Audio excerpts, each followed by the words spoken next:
I'm going to start with a guest this hour is David Drutz. He's the CEO of Kiddie Proofers. David, thanks for joining me on short notice. No, you're so very welcome. And, it's under really sad circumstances that we have this conversation. But one of the things we did talk about this morning, not in any kind of way looking for fault or blame or anything like that, but the story just came around to child-proofing one's home, especially when you have little ones in the house. And I'm certainly a believer that you can do everything and accidents will still happen. But I thought it was a good time to maybe put it out there and have people see, because I think a lot of people are probably thinking, okay, have we thought of everything we can in order to avoid things like this happening? So what was your first thought when you heard the story today, David? You know, the first thing as a parent that hit me is I can't imagine what they're going through. To not have a child and what they're going through. And then I heard the news. And unfortunately, we've been exposed to a lot of this. And the results usually in this case happen to be what they are. And people got very focused today right away on the parents' responsibility, the grandparents, how could they? Right. And I think everybody's missing it. This is an accident. This was a 3-year-old child that made a decision to go outside, whether he wanted to find mommy or he was having a bad dream, put his little boots on and went outside. Buildings are not meant to be designed to keep people in. They're meant to let people out. Apartments, doors should be locked. They were locked. He's 3.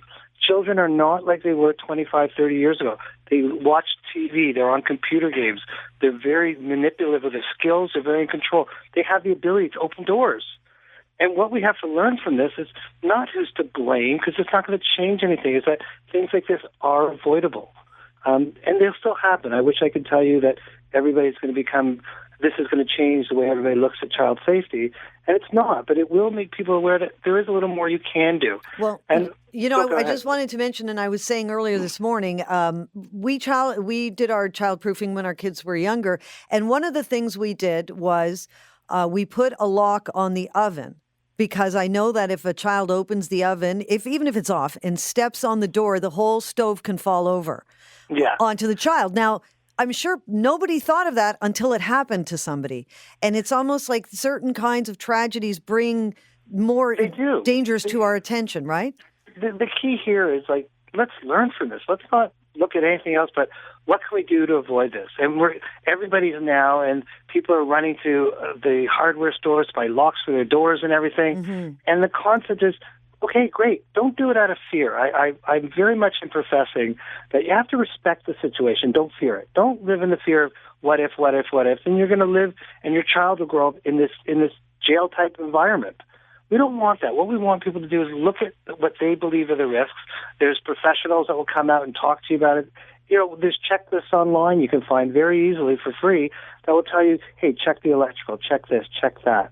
What happened today, the only good that could ever come of this is that people understand that things happen and what can we do to prevent this type of accident in the future. David, I've got to take a break. If you can hang on for 60 seconds, we'll continue the conversation. David Drutz is the CEO of Kiddie Proofers, and we're talking about ways to child-proof your home while still acknowledging that no one is to blame in today's tragedy, and accidents will continue to happen. And I guess it's just a matter of people wondering now whether they've done as much as they can inside their homes to avoid situations like this. If you would like to call in and join the conversation, please, you're more than welcome. 416-872-1010, Star Talk, star 8255. Text us at 71010. You're listening to The Night Side. Welcome back to The Night Side. Barb DiGiulio. We are talking about the tragedy and the death of Elijah March earlier today. An awful situation. He got out of his apartment through a locked door. He found his way out. And joining me right now is David Drutz, CEO of Kiddie Proofers, talking about, while acknowledging that accidents will continue to happen, ways to prevent certain things from happening, making sure your home is childproof to the points that needs to be. I want to read you a couple text messages, David. One person said, friends of mine have a son who, when he was young, constantly escaped his room at night and would get into things around the house. They started locking his door from the outside so he would stay in his room. A few days later, they noticed a window screen in the bushes. Their son was climbing out the window and walking around on the roof. You can't judge parents for things like this. Kids do strange things. You know, some kids are very, as you say, manipulative in the way that they can find their way out of anything. Yeah, you have to remember, children today are not watching the Flintstones, Bugs Bunny. They're watching shows like Dora the Explorer, Barney, things that teach them how to create, how to be creative, how to explore, how to climb, go over, go through. And then they're given computers at 3 and 4 that they're manipulating numbers and pictures and squares. They're just doing what they're naturally doing. They're learning. Children they're sponges, and we're giving them so much more. And what parents are forgetting, they're 3, they're 4, they're 5. I have a 20-year-old. You want to talk about children still growing? Yeah. You know, our job as parents is to protect and guide our children. And there's so many ways to do it. You know, why do I need a gate at the top of the stairs? Because there is a possibility your child can fall down the stairs. Why do you lock the chemicals? Because there's a possibility they can get into it. And maybe it won't happen to your child, and hopefully it won't. But it happened today to a child. And it's not that you're protected, and it's just thinking the what could have. Parents talk to me about, I'm not locking my house down. I'm not going to do this. I'm not going to do that. And my feedback to them is, then you're making a decision that could prevent an error or an accident, and you're making that decision that you're not going to do it. That's fine. That's your decision. Right or wrong, that's what we've got to deal with. Like, you can't. Like, I'm not saying you can't judge parents, but if those people did not put a lock on that window and a gate at the child's door, well, then were they being responsible parents? They knew what was happening with their child, but no one knows what their child's going to do. So, and after the fact, it's very easy to be so smart. It is easy to look back. Hindsight is 20/20. The one thing that I have heard, and I will say we did not do this ourselves. We had our kids doing all kinds of stuff, but they never tried to get out the front door. But one thing I have heard is that if parents do have concerns about that, putting one of those latches way up high where the kids can't reach it.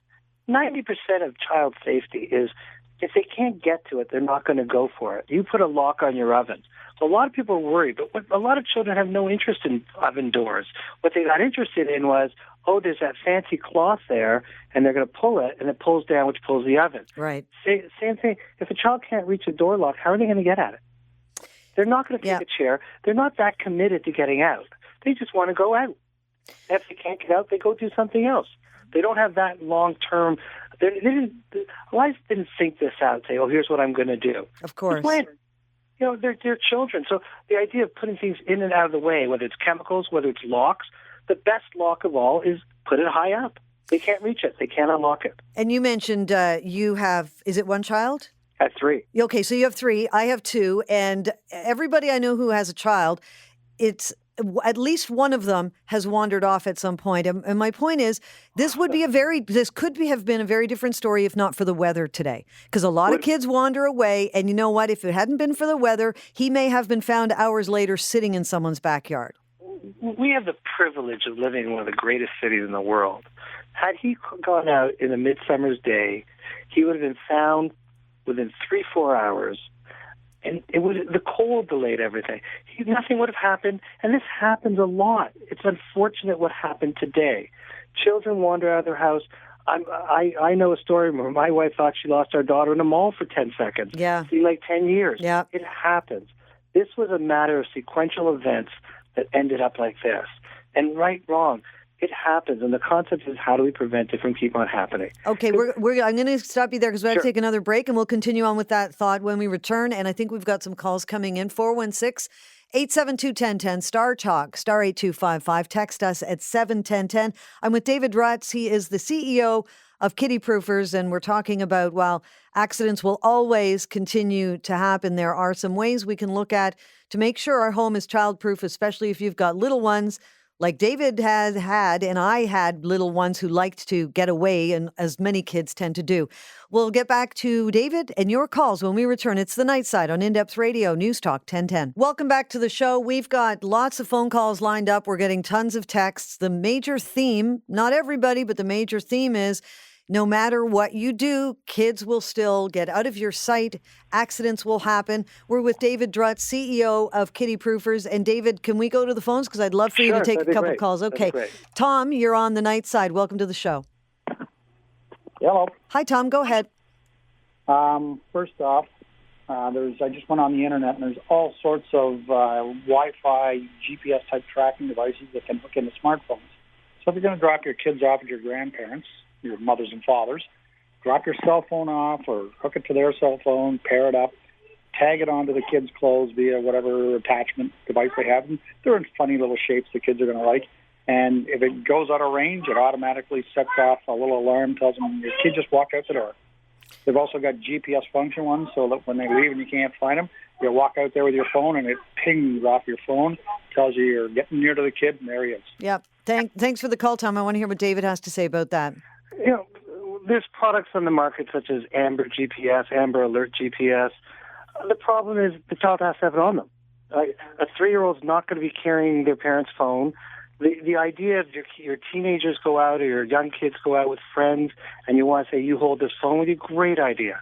The key is they have to have it with them and someone has to give it to them. Mm-hmm. It's a idea. There's ideas out there of little computer chips that you can put into your child.